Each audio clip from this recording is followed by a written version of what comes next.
Good evening, ladies and gentlemen, and welcome to the Shadow and Sun Show. Today we are going to be doing something.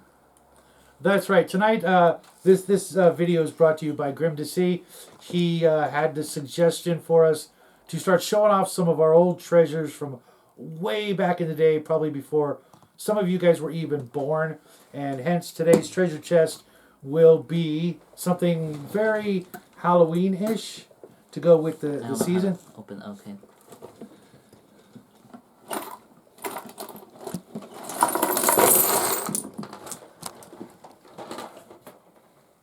That's right.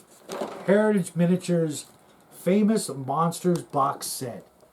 I got this a long time ago and the paints are probably gone. I haven't opened this in literally before he was born was the last time I opened it. So let's pop it open and see what's actually inside. Pull this little tab up and then pull the thing out and slide it out gently. While you do that, because there are all kinds of miniatures. I'm pretty sure the paints are gone. I don't think I even had them. Oh no, they're there. Wow. They came in these really, really cheesy plastic trays. See that brush? Recognize it? Yes, I recognize that. I have a couple of these brushes that I still use to this day. Do you use these? No, I don't. I'm pretty sure they're rock hard, solid. Let's test that. Shall we? Go ahead. I'm probably gonna open this and just this video. Dust will fly out. No. You're not gonna see this video because we're gonna open this and we're all just gonna die the second it opens. How do you even open this? Yeah, look. Some of them have broken off. Oh. But you push this little thing here, and that one's broken too. Lovely. Yeah, I don't even have fingernails to pull these open. But they're very similar to. I have one. Very similar to the paint by numbers kits. Some of us may remember. It can't possibly still be liquid, and yeah, it's not liquid. Let's move on real quick. Let's get a good shot of the cover art, because I always loved these pieces of terrain that were used in here. I opened it. I mean, I broke it in the process, but it's open.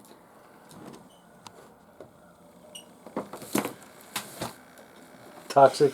Yep. No, it's rubberized. It's paint. This is I literally have a technique to reinvigorate dried paint, but you only get so much out of it unless you're really. Oh, and he's just gonna peel it out. No, leave it back in there. Why? Because. What? Just because I maybe someday, after the apocalypse, that'll be the only paint left, and I'll want to add my secret ingredients and to make it paint again. You're not.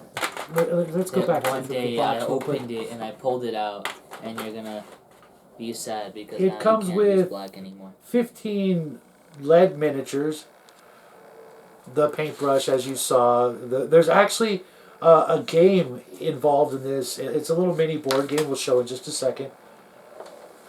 But it's got famous monsters like Dracula, Frankenstein, the Wolfman. I'm really bummed it didn't have the creature from the Black Lagoon, but it's cool.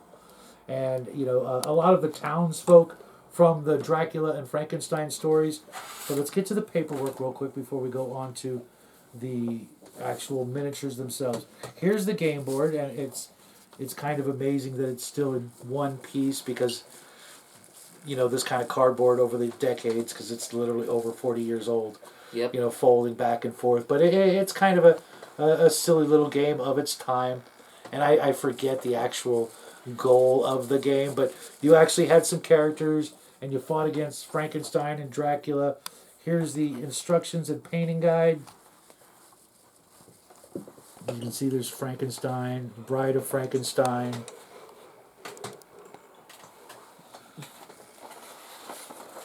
Dracula, a vampire woman, a werewolf, Dr. Frankenstein, Igor, Carl the Hero, Dr. Van Helsing, the police inspector, the burgermeister, hunter of the village, farmer of the village, cobbler of the village, and Elsa the heroine. And it includes their stats, their movement, their combat values, their how you paint them, etc. And then these 4-page set of instructions to play the game. And it still even has the single solitary D6 that came with it. Wow. And I'll lay out some of the miniatures. Dracula, Bride of Dracula, or is that Frankenstein? Yeah, that is Frankenstein. And I'm going to have to paint these at some point to keep them from rotting away to eternal nothingness. Dr. Frankenstein. I forget who that is. A villager.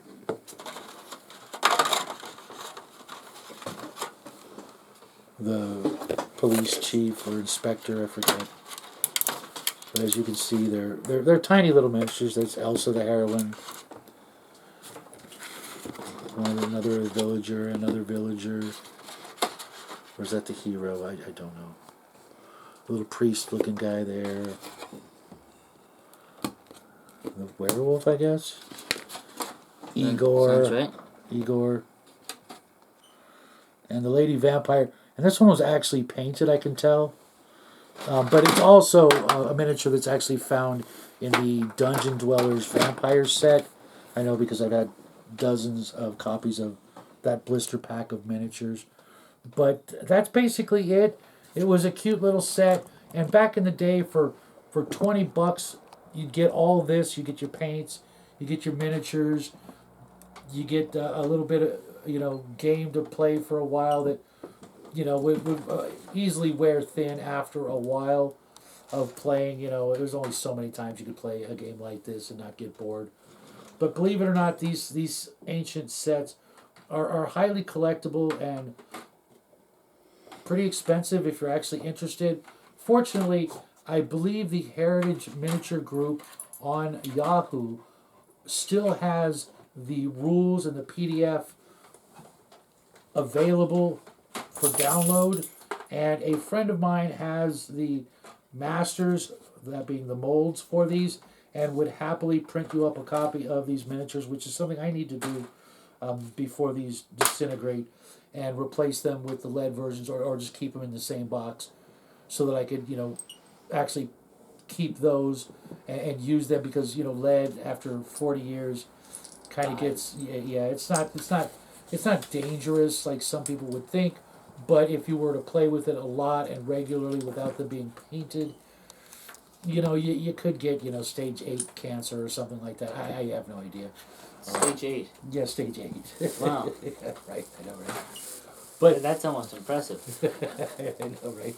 You're pretty much just walking cancer at that point. But there you have it. A little blast from the past. Thanks, Grim, for the idea. We'll be doing something like this at least once a month, showing off some of the oldest things in my collection, things I've had since literally I was the little guy's age. I can't say that about this set because I got this set a couple of years later, maybe a decade or so later, after eBay was a thing, and I've had it for a long time, very, very long time. Probably over 20 years. But if you're interested in finding out more about this and some other old heritage miniature products, stay tuned and give me, hit me up in the chat section or over on Discord or something, and I'll help you get what you need one way or another, because there's a lot of different ways, unless you absolutely need the original lead, which I understand, they're highly collectible, but I'm actually phasing out my lead miniature collection and getting recasts, because someday these will not exist because of lead rot. And if you want to know more about lead rot, ask me and I'll let you know later. But it's not fun to find your collection has literally disintegrated because of age. And I could tell you a dozen horror stories about people finding their collections and finding little piles of black dust in their boxes, and trust me, it's depressing. But there you have it, a little blast from the past. So what'd you think? Pretty goofy? Cool. I mean, if you think about back in the day when I was 14 years old and I'd save up some money to go to the game store, I could buy a box like this that had everything in it, like Galacta. Those were great boxes. The Dungeons and Dwellers box. Galacta is just great. Yeah. Very. Yeah, and we should talk about that one day.